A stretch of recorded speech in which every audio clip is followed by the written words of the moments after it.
Welcome back, guys, to the Spurgeon Piper. This is Wilson with you. This week I'm going to be covering a question by a beginner pipe smoker, and I'm doing so because it really hits on something that most beginners struggle with, at least one of the questions that's put forth. And a couple reasons why I wanted to have this video done is, well, number one, I do have a lot of videos for beginner issues. Picking pipes, picking tobacco, packing pipes, how to keep a pipe lip, all that good stuff. But I know that's can be a lot, or maybe you go through it and you forget information.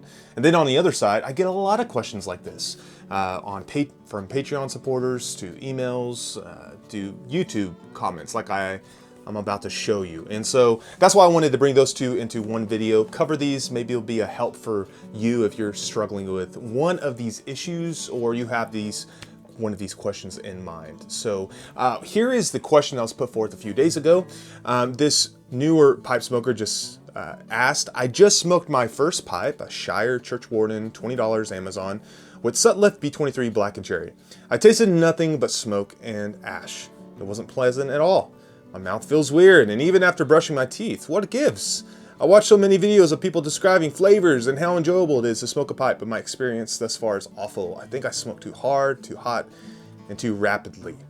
Let me add that later on he does ask or add that if I could recommend a good pipe for under $25. So let's just go from the top down with this question and address these issues and statements, questions he does ask. So number one, he talks about his first pipe being a Shire Church Warden, $20 on Amazon. Guys, I have covered this before. I have one video you can check out on Diehl pipes that's related to this issue, question, statement, and that is your choice, your first selection of pipes. I really want to stress this, and this is something that's gotten me in some pretty rough comments. Those cheap pipes you find on Amazon that are $15, $20, maybe $25 that look really nice, and they're like Shire, Lord of the Rings pipes, or maybe they come with a collection, right, with all sorts of tools and stuff that or pipe stands, things like that. Notice or consider, I should say, why they're so cheap. Now, most of those are going to be coming from China, and they are cheaply made. But one thing that I always caution you about with those pipes, especially Diehl, which I have personal experience with, in fact, it was my first pipe that my wife gave me, is the content or the wood material it's made of. Not all wood is created equal. All right, it's not simply about how well they smoke or how long they last, but it's also of, does this wood material, is it safe or healthy to smoke out of? And there are woods that are not, or there are types of woods that contain harmful chemicals that may not be safe for you and I to smoke. We already should be concerned about our health in this hobby. I don't think it's a great concern compared to other hobbies or other smoking, what have you, but we still have something to think about. But when you consider the pipes you're smoking, consider the source. All right, I am highly recommend you stay clear of those cheap pipes on Amazon. You usually don't know where the sources are or where they're sourced from. You don't know the makers. You may not even know the wood source. And sometimes they do list the type of wood, but can you be sure? So I'm always going to recommend you to go a few other routes if you want to, not only if you're a newer pipe smoker, but also if you're wanting a cheap pipe. First and foremost, I'm going to recommend corn cobs. All right, now you rarely see me smoke a corn cob in my videos. I don't smoke them so often, I will say that. But however, I would highly recommend a newer pipe smoker grab more than one corn cob because they're fairly cheap to get a hold of, and it's good to rotate your pipes. But get a corn cob. They are well trusted, especially at Missouri Meerschaum. I would highly recommend you check them out. You can find them on their own website. You can go to the big outlets. They're going to have some. Missouri Meerschaum has a long track record. Highly recommended, highly reputable, and we know what we're smoking. You can get them for next to nothing. They may even have them down to $5 at times, but you can get them in the $15, $20, $25 range. They have some that are more expensive, that are more well made. But I want to really encourage you to check those out at least and grab a couple. But if you're just adamant on a briarwood pipe, or maybe you have some corn cobs and you want to add more and you want a wood looking pipe, well, first off, you can find cheaper options, say like Morgan Bone pipes. like I have here, that are solid and look nice. They look like a briarwood pipe. You can also look at brands like ROPP, R-O-P-P. I don't have one personally. I haven't even smoked one, but I know they are reputable. And you can find other similar blends, or excuse me, similar pipes online, say estate pipes, like on smokingpipes.com, or you can go on Etsy even, or on eBay, and you can find some that have been refurbished.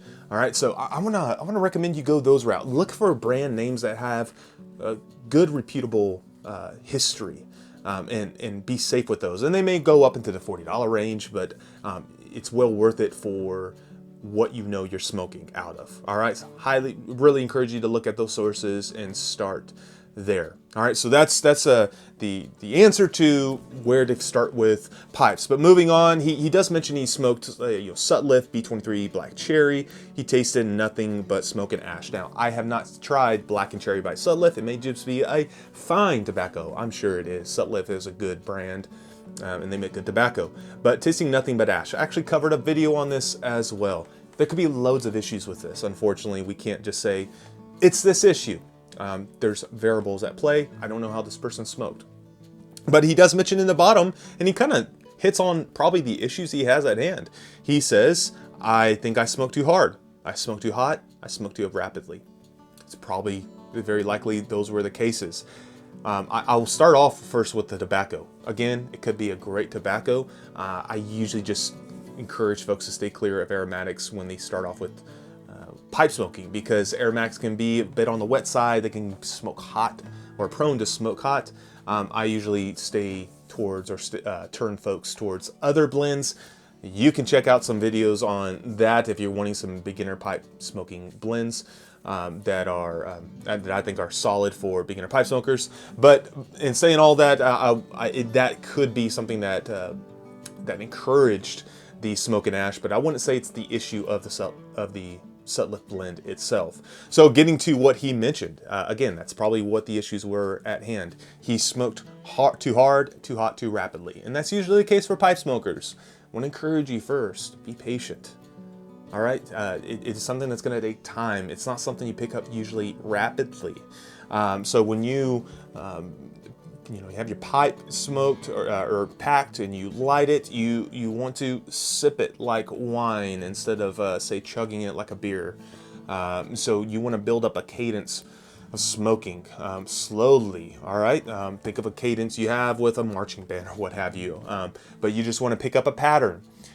Over time, you won't even think about it, but you need to start off that way, and you want to smoke slowly and coolly. And when you start smoking rapidly, you're going to heat up your pipe, you're going to heat up the tobacco, and you will lose the taste. It will taste like smoke and ash. The best of blends will taste like smoke and ash if you smoke too quickly. All right, so you want to smoke slow, you want to smoke cool, you want to smoke softly, if you will. Again, like sipping it. And I have videos on that. Again, I want to just point you to these videos because I've covered them in deeper format. But you greatly want to consider that. That's going to be the greatest issue you're going to have in smoking your pipe or getting into pipe smoking, period. Along with other issues like lighting it and things like that. But you're going to have a struggle with that. But let's go on with his question. He does mention that it wasn't a pleasant experience. My mouth feels weird even after brushing my teeth. Yeah, this is the analogy I like to give with this one. If you ever lifted weights, if you ever ran, exercised, what have you, think of the first time, the first week, what have you, you started exercising. How much of a impact that was on your body? How sore you were? Your body wasn't used to that, wasn't it? Your muscles are not adapted to that strain. And I like to use that somewhat as an analogy with pipe smoking. Your tongue's gonna feel strange. Your mouth might feel strange. It might have an odd taste. But consider, your mouth's not used to that. It's a new experience. And so for quite a while, when I first started smoking, this is what happened. My tongue felt weird. But then it adapted. Even now, occasionally, if I take a week off smoking a pipe, for whatever reason that is, when I get back to it, it's kind of strange. My taste buds are not acclimated properly to the taste. My tongue feels kind of strange, the mouth feels strange, and then it adjusts. And so then it's another encouragement for you. Be patient with how your mouth may feel. It may be due to also you're smoking too hot. It's not just about taste that we want to smoke coolly. It's also about your health of your mouth even. You can get tongue bite, burning your mouth. It's a chemical burn, if you will. So we do want to smoke coolly. That could lead to such issues. But also, it's just simply your mouth's not used to it. So be patient, smoke coolly, you'll get used to it. And then he goes on to say what it gives. I watched so many videos of people describing flavors and how enjoyable it is to smoke a pipe, but my experience thus far is awful. And again, I'm going to be repeating myself. Be patient. Consider other avenues in hobbies where with experience you have a different experience, don't you? Or think of those who enjoy scotch and bourbons or wines. Think of those with food taste who enjoy food. As you get more in tuned with those things with time and eating or drinking, with experience that hobby, you have more of appreciation. You're going to taste things differently than those who are newer to it. It's the same with pipe smoking. No one, rarely, experiences all these different tastes and notes that are coming up with the pipe or with the tobacco. I certainly didn't. It took quite a while. It took well over a year, 2 years maybe, for me to do that. And I may have been a little bit quicker in tasting those things because I have a job as a pastor where I get to sit down and I get to smoke my pipe more than others. And so maybe where someone's been smoking a pipe 2 years and they smoke once or twice a week, I've smoked several times a day on average. And so I've covered 2 to 3 times as much time as they have. So be patient, and some of those things will come eventually over time. It won't take long to realize that, hey, Burley has a nutty flavor or molasses flavor. This bright Virginia tastes grassy. This Oriental has a spicy flavor, or Perique has this dark stewed fruit flavor, what have you. You're going to taste some of the big notes, and that will come. So just be patient with that. It's going to take time. This is a marathon, not a sprint, as they say for other things. And so, in all this I covered, you need to have patience, and you'll be greatly rewarded. So I hope that not only helps the guy who asked the question, but hope some of you who are getting into this hobby. I know these are the great things we struggle with, but I'm going to encourage you to stick at it, to persevere. You're going to get over the hurdles. They're just something most, if not everyone, deals with jumping into the hobby. All right, guys, that's all I have. Let me encourage you, if you have questions, you're welcome to leave them in comments. I'm going to tell you I don't get to them always. If you're a Patreon supporter, I usually get with you within the hour. But if you have comments, I will on a YouTube video or what have you, I'll try to get to you as best I can, or email or what have you. But others certainly in the Spurgeon Piper community are very experienced, and they are sure to help you as well. And I want to encourage that. Guys, that's all I have this week. I hope you're doing well, and I hope you're blessed, and we'll talk to you very soon.